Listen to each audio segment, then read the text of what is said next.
मेरा नाम अलशिफा खान है। मेरी उम्र 34 साल है। मैं एक शादीशुदा औरत हूँ और मेरा 10 साल का एक बेटा भी है। आज जो मैं आपको अपनी सच्ची कहानी सुनाने जा रही हूँ और जो घटना मेरे साथ घटित हुई है ये बहुत ही ज़्यादा खौफनाक और डरावनी घटना है।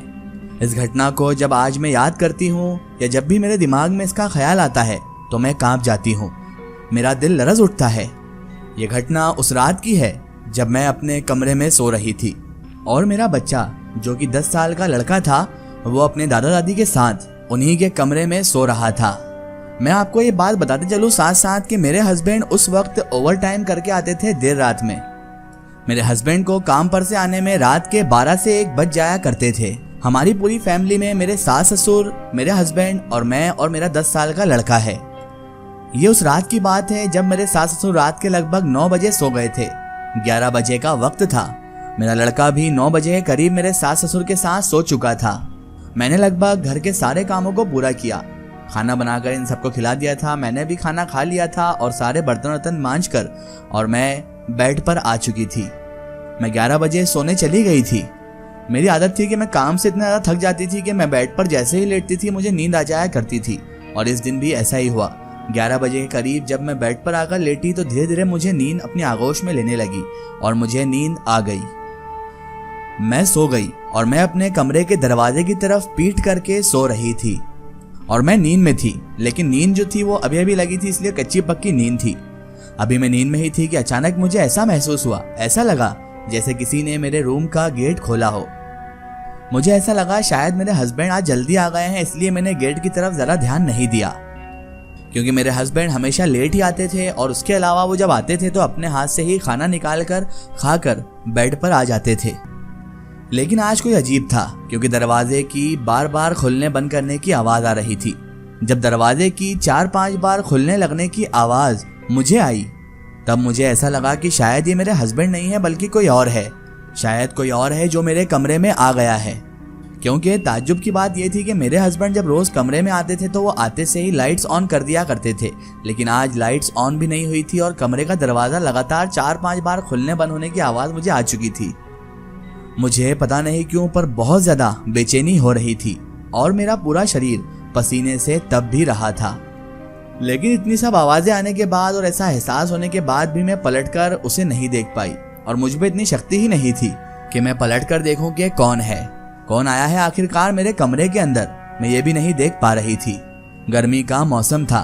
तभी अचानक मेरे कमरे में मुझे अचानक से ठंड महसूस होने लगी और जो 1 मिनट पहले मुझे इतनी ज़रा गर्मी लग रही थी, बहुत ज़रा पसीना भी आ रहा था, वो तो सब गायब हो गया और एकदम से अचानक से मुझे बहुत ज़ोर की ठंड लगने लगी। ऐसा लगने लगा जैसे मेरे कमरे में एसी चल रहा हो।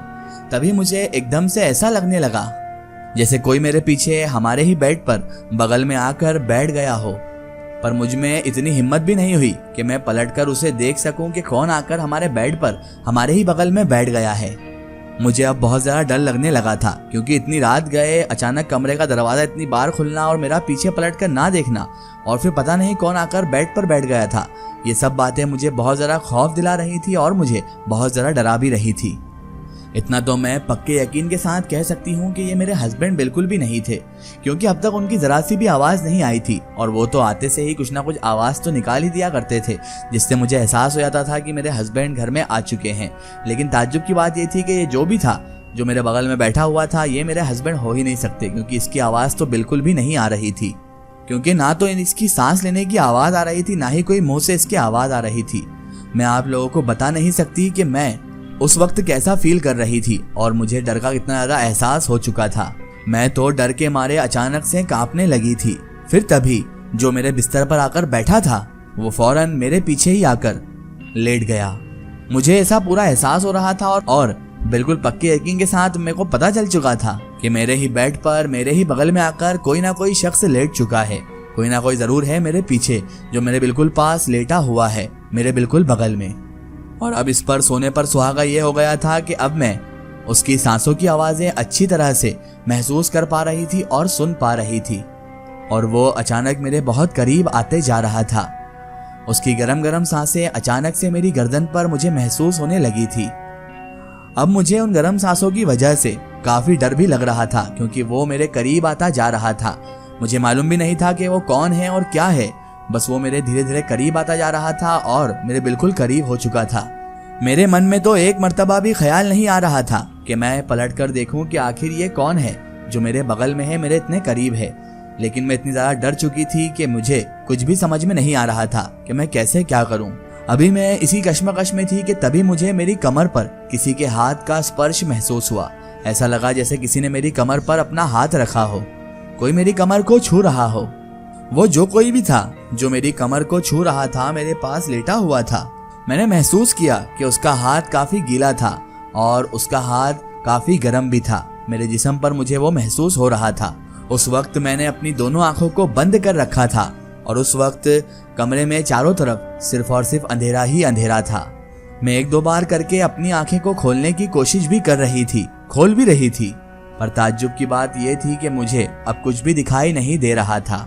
फिर मैंने इस बार सोचा कि क्यों ना पलट कर देखा जाए कि आखिर ये है कौन। मैंने हिम्मत करके अपनी करवट बदली और जैसे ही मैं पलटी तो मैं इस बार देखती हूँ कि वहां पर कोई भी मौजूद नहीं था। लेकिन ताज्जुब की बात यह थी कि मैं पलट कर देखी तो कोई भी नहीं था, लेकिन कमर पर जो स्पर्श महसूस हो रहा था वो मुझे अभी भी महसूस हो रहा था। यानी ऐसा लग रहा था किसी का हाथ अभी भी मेरी कमर पर है। मैं अपनी कमर को टच करने की सोच रही थी जिस तरफ उस अदृश्य शख्स का हाथ था, लेकिन मैंने ऐसा नहीं किया। उसके बाद मैं वापस करवट बदल लेती हूँ जिस तरफ मैं पहले लेटी हुई थी। लेकिन पता नहीं कब मेरी आंख लग गई। मुझे ऐसी बेहोशी वाली नींद आई कि मुझे पता ही नहीं चला कि कब मेरी नींद लग गई और कब मैं सो गई। लेकिन ताज्जुब की बात यह थी कि जब मैं सो रही थी तो मुझे अपने निचले हिस्से में दर्द भी महसूस हो रहा था, वो भी बहुत ज्यादा तेज दर्द महसूस हो रहा था। तभी अचानक ही मेरी आधी रात में नींद खुलती है। शायद रात के तकरीबन 2 बज रहे होंगे उस वक्त। इस बार जैसे ही मैंने घबराहट के मारे अपनी करवट बदली और पीछे मुड़ी तो इस बार सच में भी मेरे हस्बैंड मेरे पास ही सो रहे थे।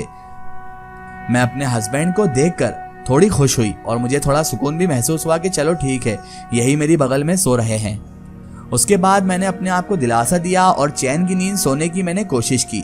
जब मैं सो गई और मेरी कच्ची पक्की नींद ही लगी थी तो मुझे फिर से नींद में मेरे निचले हिस्से में दर्द होने लगा। ऐसा लग रहा था कि कोई मेरे साथ बहुत जोरों से हम बिस्तरी कर रहा हो। मैंने वहां पर हाथ लगाकर भी देखा कि आखिर दर्द क्यों हो रहा है, लेकिन मेरी हालत ऐसी थी कि मुझे कुछ पता भी नहीं चल रहा था कि आखिर मेरे साथ ये सब क्या हो रहा है और ये क्यों हो रहा है। फिर मुझे अचानक से वहां पर हाथ लगाकर महसूस होता है कि कोई पारदर्शनी चीज मेरे निचले हिस्से में जा रही है। अब मुझे बहुत ज्यादा और भी डर लगने लगा था कि आखिर ये सब मेरे साथ क्या हो रहा है। और अब मुझे बहुत ज्यादा दर्द भी होने लगा था उसी जगह पर। और अब मुझे ऐसी बेहोशी तारी हुई कि उसके बाद मुझे पता ही नहीं चला कि कब सुबह हो गई। और अब मेरी आंख सीधा सुबह जाकर ही खुली। जब मैं सुबह उठती हूँ तो मेरे हस्बैंड ऑफिस जाने के लिए रेडी हो चुके थे और मैं देखती हूँ कि सुबह के 9 बज रहे थे। इसका एक स्टोरी हम देखेंगे इसके अगले पार्ट में। दोस्तों, अगर आप भी अपनी जिंदगी की कोई सच्ची कहानी या सच्ची घटना हमारे चैनल से शेयर करवाना चाहते हैं और आप चाहते हैं कि आपकी स्टोरी भी माई स्टोरी बुक चैनल से शेयर हो, तो आप हमें हमारे फेसबुक पेज पर कांटेक्ट कर सकते हैं और अपनी स्टोरी वहां पर हमें बता सकते हैं।